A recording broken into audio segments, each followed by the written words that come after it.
I have given myself a task to reach Abu Dhabi using only public transportation, which is going to be tram, metro, and then bus in the end. So my starting point is Dubai Marina. It's only because I stay in Marina. And what I'll do is I'll take the tram first to this metro station called Shobha Realty. From there I'll get the metro and I'll take the metro all the way towards Ibn Battuta bus station. Now that is the bus station where I'll get the bus all the way to Abu Dhabi, and it's probably a direct bus. So let's see how it goes.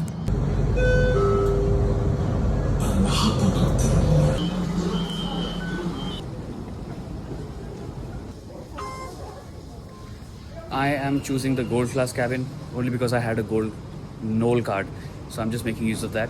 But essentially what you can do is you can use the normal class, I guess, and it's 50% of the price. So if I'm paying 6 dirhams here, it is going to be 3 dirhams for the normal pass. The final destination of this train is Life Pharmacy. Alright, so the next step here is to find E101 that goes to Abu Dhabi directly. And I think the flat fare for this bus is 25 dirhams.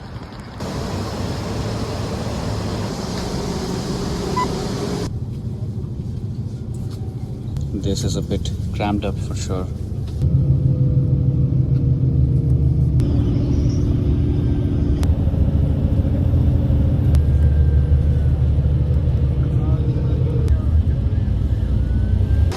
Exactly 1 hour 30 minutes later, I'm here in Abu Dhabi Central Bus Station. So the total cost of this entire venture or this task was essentially 34 dirhams, which is crazy. Tram was 3 dirhams, metro was 6 dirhams because I decided to splurge on the gold class, right? And then the bus ticket was 25 dirhams, which brings us to a total of 34 dirhams for this entire trip. And we are here. Now I'm trying to go to the Warner Brothers studios, so stay with me. Okay, this is the part 2 of Abu Dhabi adventures. Now I got here around 3:30 p.m, which is pretty late for the Warner Brothers studios, which is why I'm not going to wait for another bus to reach there. So I'm just going to take a cab and let's see how it is.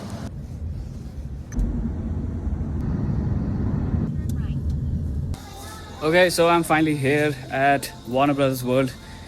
The cab took approximately 30 minutes and it was 67 or 68 dirhams to get here from the bus stand. And the admission cost was 250 dirhams for me because I was using Emirates NBD for the booking. But the regular price is I think somewhere around 345 to 350 dirhams. But well, fair. Let's see. I hope it is worth the cost though.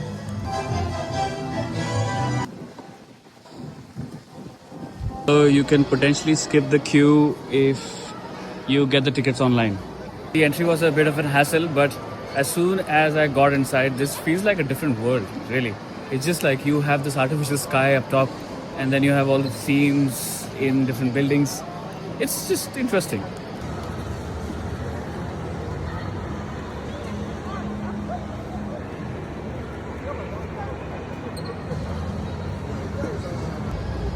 I am definitely going to start with the Gotham City.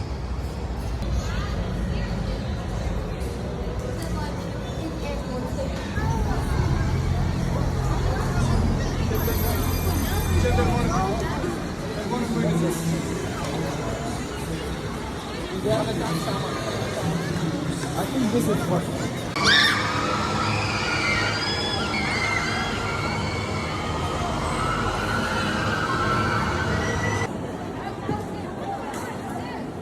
The fun fact is, it's literally mid-June and it's like a season where you would not expect a lot of people to be visiting the Warner Brothers World, but it's so crowded. Every single ride is approximately 45 minutes worth of wait, and all the major rides are like literally full. So I'm not sure if I'm gonna wait for these rides or I'm just gonna glaze through the entire studio, you know?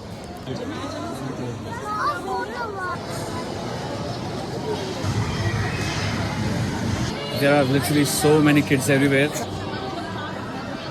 So the way they have made this entire place is basically they divide this thing into two parts. One part is Looney Tunes, the other part is the Gotham Cities and the Justice Leagues.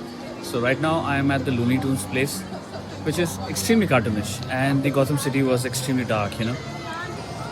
And guess what? Roadrunner land.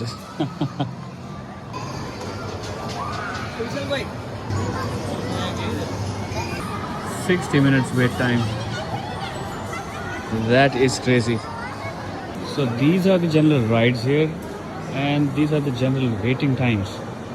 I'm not sure about the flash passes, but it seems like a deal too. So the way this buffet works here is you got to get a tray from there, you can select your dishes, and then ultimately pay on your way out of this place. And here's my meal with a view. After waiting for so long and a lot of indecision later, I have decided to finally jump into a ride. It's Green Lantern Odyssey.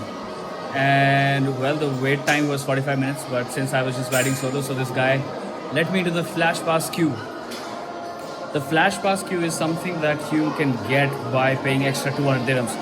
I'm not sure I was going to do that, paying extra 200 dirhams for just buying a flash pass, but the guy was kind enough to just let me in. So I'm excited how this 4D cinema is going to look like. So that is the entrance to the main queue over there, and this is the flash pass area where selected people who have paid extra 200 dirhams are. The Green Lantern ride was not bad at all. It was good. The 4-dimensional thing where the chairs are moving and you're just like falling into this endlessness, and Green Lantern is just like pulling you and throwing you here and there. That was pretty fun. That was pretty cool. The simulation was very nice. Oh, look what do we have here. We have Batman.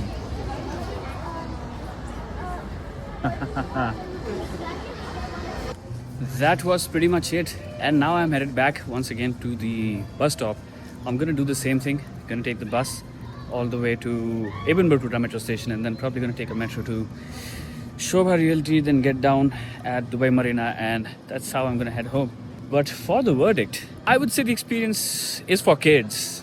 But am I a kid as well? Yeah. Yes, I am a kid as well.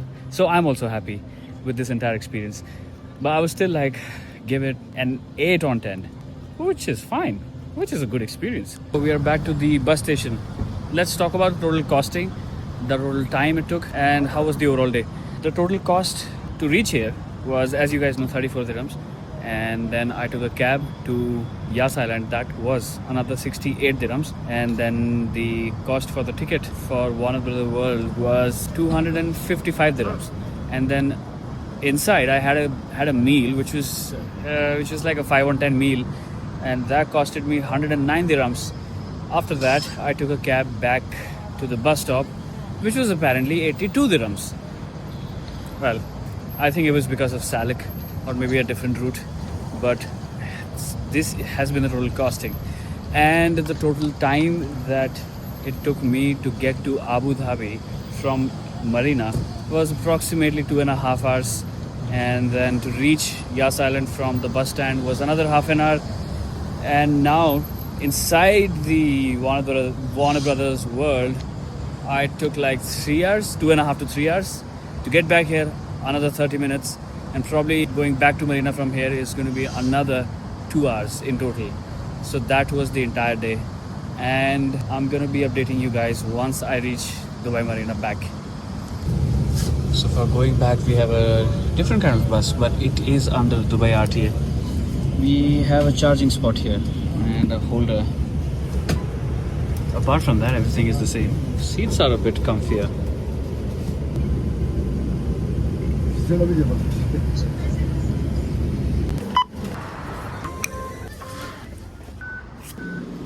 So our little adventure is now finally over, and it started at 1 p.m. and now I'm back to Marina around 9 p.m. So it was 8 hours. I did not stop anywhere, but I could have saved a lot of time if I had used a cab to go to Abu Dhabi. But that would have costed me another 600 dirhams on top of the total 582 dirhams that I spent today, which is essentially 15,200 rupees if you talk about it in INR terms, right? Was it worth it? Yeah, for sure. I had to ask all of you guys. I just started posting this content. I might have missed out on a lot of things. Let me know in the comments if you'd like me to cover anything in Dubai whatsoever. I'll be happy to do so. Until next one. Bye-bye.